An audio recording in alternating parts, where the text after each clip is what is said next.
X-Men 97's first season is in the home stretch, and after a short breather in episode 6 to pick up on Storm's depowering and Xavier's whereabouts, we finally get down to the business of setting up the season's big bad and setting things in motion for the grand finale. The X-Men are mourning the death of Gambit, who heroically died saving what was left of Genosha after the Master Mold unleashed a torrent of Sentinels to annihilate the mutant island nation. Rogue, who just watched her man die, is bent on revenge and is attacking a government base to get more information on just what is going on, something that attracts the attention of one Captain America, voiced by an unrecognizable Josh Keaton. Cap is hedging his bets and staying out of the fight, leading Rogue to basically rip away his shield, equivalent to his right arm, and throw it into the next county over. Meanwhile, the X-Men travel to Genosha to help the considerable recovery effort. Tensions are high, and even the most optimistic members of the X-Men team are betraying a sharp edge. Normal people won't accept mutants if they feel threatened. That fear is the whole issue. Perhaps the professor's vision for the future was too nearsighted, and begging for your tolerance was our first mistake. They truly tried to honor Xavier's dream, and what did it get them? Millions dead.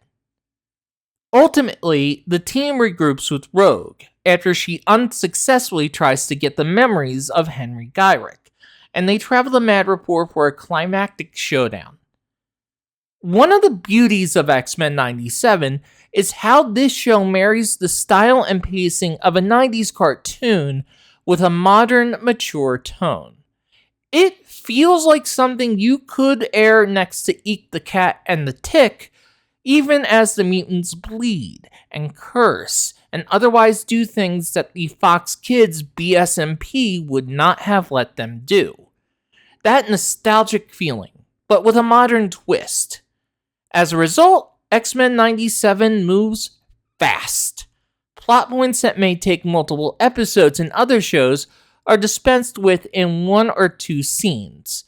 It's the opposite of the decompressed storytelling approach that comics have been favoring for the past few decades.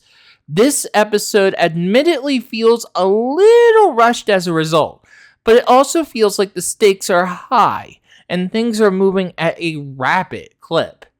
The episode also benefits from this show's clear intent to spread the focus to every member of the X-Men. Rogue, Cyclops, Nightcrawler, and Beast all have really meaty scenes in this episode.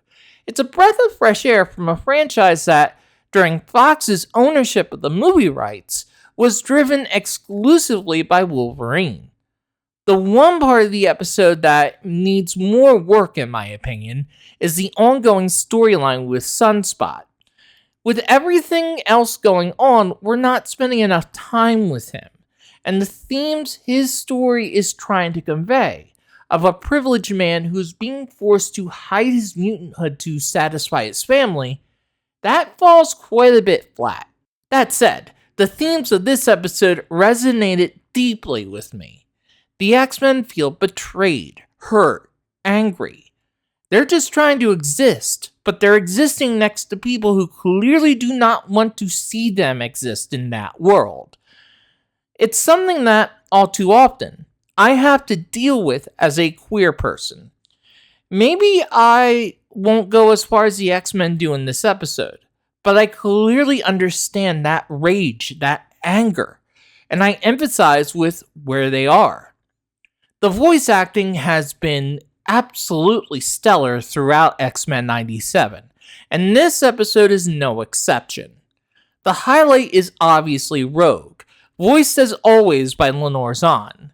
Zahn lets her emotions carry her delivery, and she effectively portrays Rogue as a broken woman, her grief driving her to cross unthinkable lines. Zahn has openly stated on Twitter that her performance was driven by the grief from losing her 17-year-old niece, Maya, to cancer. The show's visuals are once again top-notch.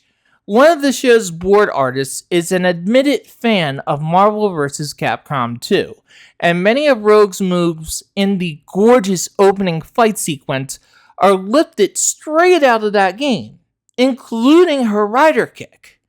Again, it looks like it can stand next to the original's visuals, but it does so in a way that benefits from the passage of time and the money that Disney brings to the table.